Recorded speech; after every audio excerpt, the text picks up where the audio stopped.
Oxycontin went from being a prescription painkiller to a dangerous street drug in little more than 2 years. This Sunday's New York Times Magazine traces its addictive path from rural Appalachia to big East Coast cities.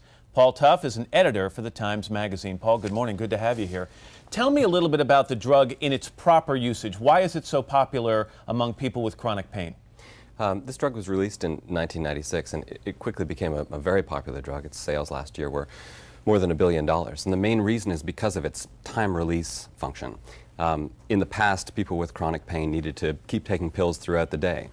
This pill releases a steady dose of opioid over 12 hours. So when it's abused by people who are getting a hold of it illegally or through some side channel, these people are using it and taking away that time-release potential. That's right. People in all sorts of communities in the eastern United States figured out a couple of years ago that this miracle pill had an Achilles heel. It was very easy to turn this pill, to crush it and turn it into a powder, which is chemically very similar to powdered heroin. It gets you just as high as heroin does, and it also makes you just as addicted. Well, in the article you address this, but why do you think this abuse of this drug got its start in rural America and not in big cities where so many other drug trends have begun? It's hard to know. I think partly it's because there aren't a lot of other drugs there. Heroin and cocaine are not as popular in Appalachia, or not as available in Appalachia as they are in the big cities. I think it's also that there are a lot of people with chronic pain there, from working in mines, from working in steel mills. And as a result, Oxycontin was prescribed legitimately in much higher numbers than it was in other places. I'm sorry, you interviewed people who've abused the drug, who've taken it. What did they tell you about its addictive qualities? They said it really snuck up on them. A lot of people thought it was just like a fun painkiller to like a Percocet or a Percodan that they would abuse, like they'd abuse other casual drugs. But then they found after using it for a couple of months that they were horribly addicted to it, that trying to quit it, they would have terrible withdrawal symptoms, and I saw people who would go into rehab time and time again to try and get off it. It's been called as addictive as heroin and more expensive than heroin. One of the things in your story that's alarming is why certain people who have legitimate chronic pain are selling their prescriptions for Oxycontin. And I think the answer is money, unfortunately.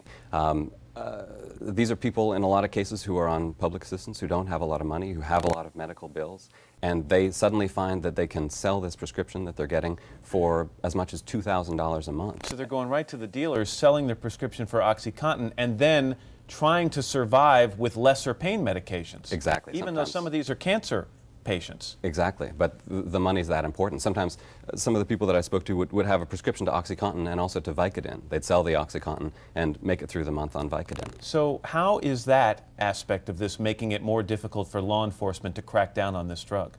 Well, the fact that it's a legitimate drug, the fact that it's available in pharmacies all over the country, mean that the tools that law enforcement usually use, they just don't work in this case. They need to find other ways to stop the flow of the drug. And what about the new warnings that we just talked about in Pete Williams' piece?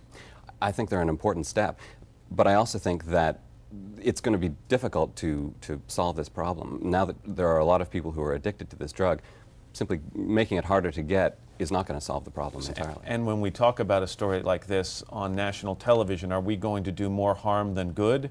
Are we going to tell more people out there about the potential high that this drug offers?